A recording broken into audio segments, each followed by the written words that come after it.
नमस्कार दोस्तों, आज सोमवार के दिन मैं आपको शिव जी की कथा सुनाऊंगी। अगर कथा अच्छी लगे तो वीडियो को लाइक, सब्सक्राइब और शेयर जरूर कीजिएगा। एक बार प्रेम से बोलिए उमापति शंकर भगवान की जय।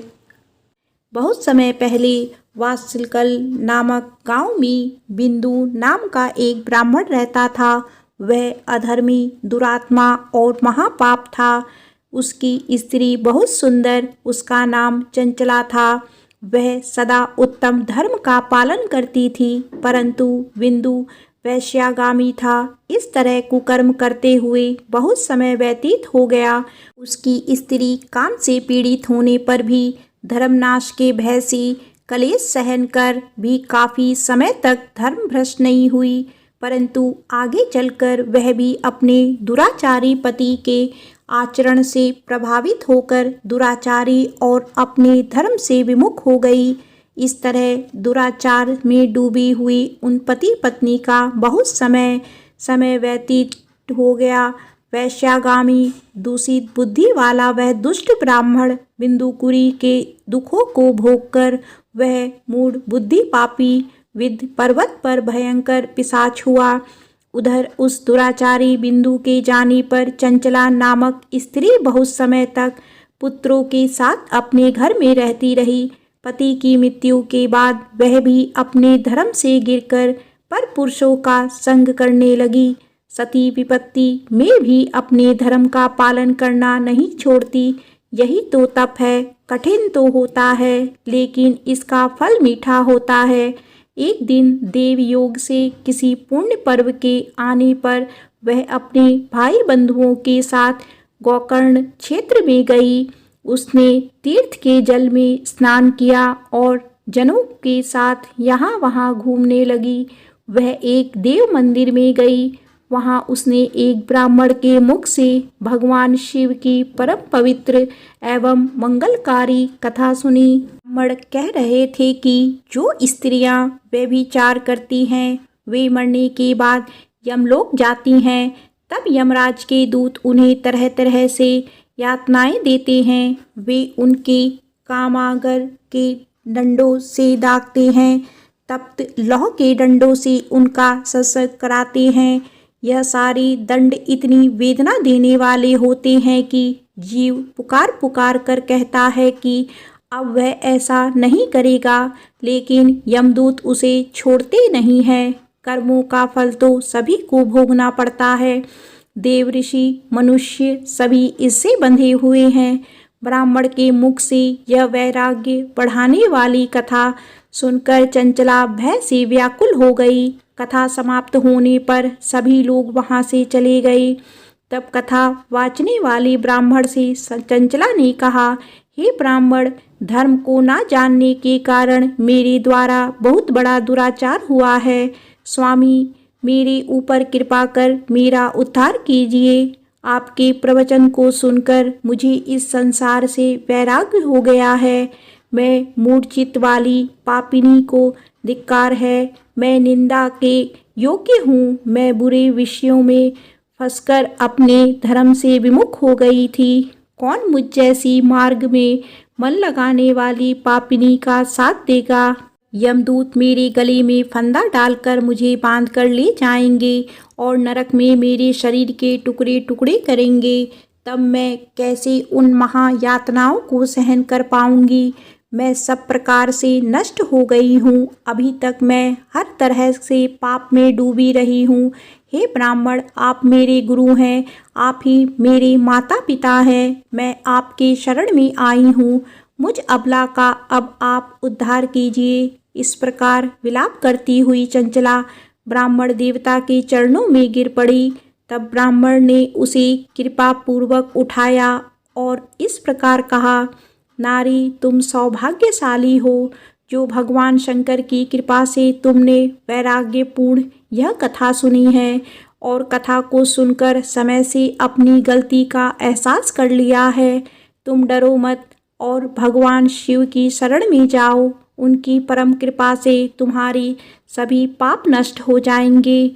मैं तुम्हें भगवान शिव की कथा सहित वह मार्ग बताऊंगा जिसके द्वारा तुम्हें सुख देने वाली उत्तम गति प्राप्त होगी। शिव कथा सुनने से तुम्हारी बुद्धि शुद्ध हो गई है और तुम्हारी पश्चाताप हुआ है तथा मन में वैराग्य उत्पन्न हुआ है। तत्पश्चात ही पाप करने वाले पापियों के लिए सबसे बड़ा प्रायश्चित है। जो मनुष्य अपने कुकर्म के लिए प्रायश्चित नहीं करता वह उत्तम गति को प्राप्त नहीं करता, परंतु जिसे अपने कुकृत्य पर हार्दिक पश्चाताप होता है वह अवश्य ही उत्तम गति का भागीदार होता है। में कोई शक नहीं है, शुद्ध चित्त में ही भगवान शिव और माता पार्वती का वास होता है। वह शुद्ध आत्मा पुरुष सदा शिव के पद को प्राप्त होता है। इस कथा का श्रवण सभी मनुष्यों के लिए कल्याणकारी है, अतः इसकी आराधना और सेवा करनी चाहिए।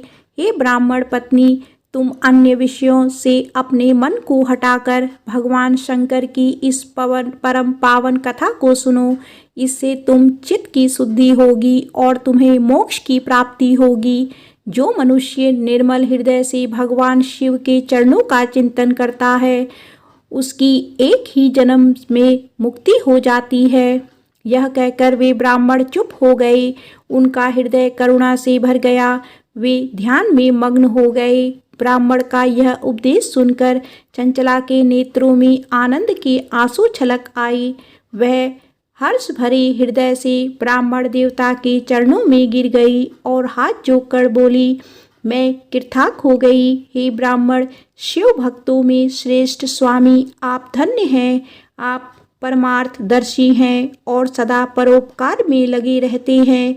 साधु, मैं नरक के समुद्र में गिरी रही हूँ, कृपा करके मेरा उद्धार कीजिए। जिस पौराणिक और अमृत के समान कथा की बात आपने की है उसे सुनकर ही मेरे मन में वैराग्य उत्पन्न हुआ है।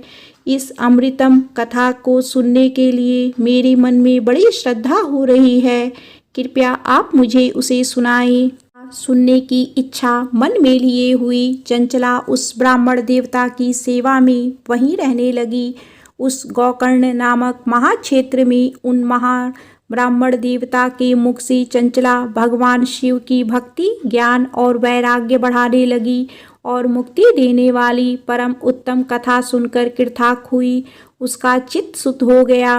वह अपने हृदय में शिव के सगुण रूप का चिंतन करने लगी। वह सदैव शिव सच्चिदानंदमय स्वरूप का स्मरण करती थी। इसके बाद अपना समय पूर्ण होने पर चंचला ने बिना किसी कष्ट के अपना शरीर त्याग दिया। उसे लेने के लिए एक दिव्य विमान वहां पहुंचा। यह विमान शोभा साधनों से सजा हुआ था और शिवगणों से सुशोभित था। चंचला विमान से शिवपुरी पहुंची। उसके सारे पाप धुल गए। वह दिव्य रूप धारणी दिव्यांगना हो गई थी। वह गौरांग देवी मस्तक पर अर्धचंद्र का मुकुट और अन्य दिव्य आभूषण पहने शिवपुरी में पहुंची। वहां उसने सनातन देवता त्रिनेत्रधारी महादेव शिव को देखा। ये देवता उनकी सेवा में भक्ति भाव से उपस्थित थे। उनकी अंग क्रांति करोड़ों सूर्य के समान प्रकाशित हो रही थी। 5 मुख और हर मुख में 3-3 नेत्र थे। मस्तक पर अर्धचंद्र आकार मुकुट शोभायमान हो रहा था। कंठ में नील चिन्ह के उनके साथ में देवी गौरी विराजमान थी, जो विद्युत पुंज के समान प्रकाशित हो रही थी। महादेव जी की क्रांति कपूर के समान गौर थी। उनके शरीर पर श्वेत वस्त्र थे तथा शरीर श्वेत भस्म से युक्त था। इस प्रकार भगवान शिव के परम उज्जवल रूप के दर्शन कर चंचला बहुत प्रसन्न हुई।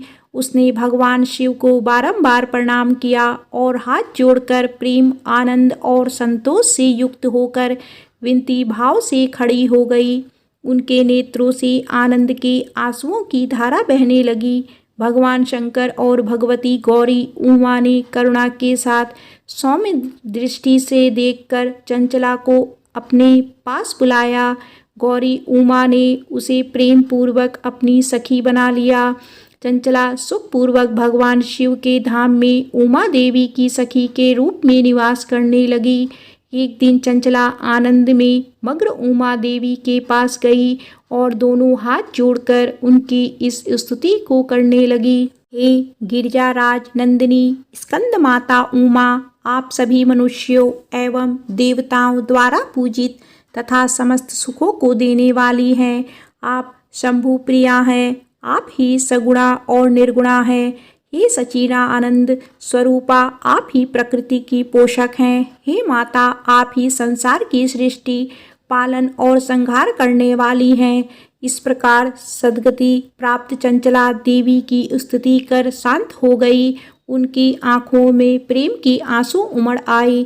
तब शंकर प्रिया भक्त वत्सला उमा देवी ने बड़े प्रेम से चंचला को चुप कराते हुए कहा, सखी चंचला, मैं तुम्हारी इस स्तुति से प्रसन्न हूँ, बोलो क्या वर मांगती हो। तब चंचला बोली, हे गिरिजा राजकुमारी, मेरे पति बिंदु इस समय कहाँ हैं, उनकी स्थिति कैसी है, मुझे बताइए और कुछ उपाय कीजिए ताकि हम फिर से मिल सकें।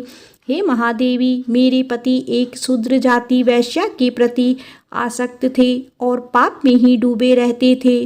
गिरिजाराज बोली, बेटी, तुम्हारा पति बिंदु पापी था, उसका अंत बड़ा भयानक हुआ। वैश्या का उपभोग करने के कारण वह मूर्ख नरक में अनेक वर्षों तक अनेक प्रकार के दुख भोग रहा है। अब शेष पाप को भोगने के लिए वध पर्वत पर पिशाच की योनि में रह रहा है। वह दुष्ट वहीं वायु पीकर रहता है और सब प्रकार के कष्ट सहता है।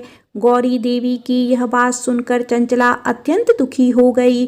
फिर मन को किसी तरह स्थिर करती हुई दुखी हृदय से माँ गौरी से उसने एक बार फिर पूछा, हे महादेवी, मुझ पर कृपा कीजिए और मेरे पापी पति का अब उद्धार कीजिए। कृपा करके मुझे वह उपाय बताइए जिससे मेरे पति को उत्तम गति प्राप्त हो सकती है। गौरी देवी ने कहा, यदि तुम्हारा पति भगवान शिव की पूर्ण में उत्तम कथा सुने तो वह इस दुर्गति को पार करके उत्तम गति का भागी हो सकता है। के समान मधुर गौरी देवी के यह वचन सुनकर चंचला ने दोनों हाथ जोड़कर मस्तक झुकाकर उन्हें बार बार प्रणाम किया और प्रार्थना की कि मेरे पति को भगवान शिव की कथा सुनाने की व्यवस्था की जाए। ब्राह्मण पत्नी चंचला के बार बार प्रार्थना करने पर शिवप्रिया गौरी देवी ने भगवान शिव की महिमा का गान करने वाली गंधर्वराज तुमरो को बुलाकर कहा, तुमरो, तुम्हारी भगवान शिव में प्रीति है, तुम मेरे मन की सभी बातें जानकर मेरे कार्यों को सिद्ध करते हो, तो मेरी इस सखी के साथ वंदन पर्वत पर जाओ। वहाँ एक महाघोर और भयंकर पिशाच रहता है। पूर्व जन्म में वह पिशाच बिंदुकुरी हो गया था। वह स्नान संध्या आदि नित्य कर्म छोड़कर अपवित्र रहने लगा। क्रोध के कारण उसकी बुद्धि भ्रष्ट हो गई थी।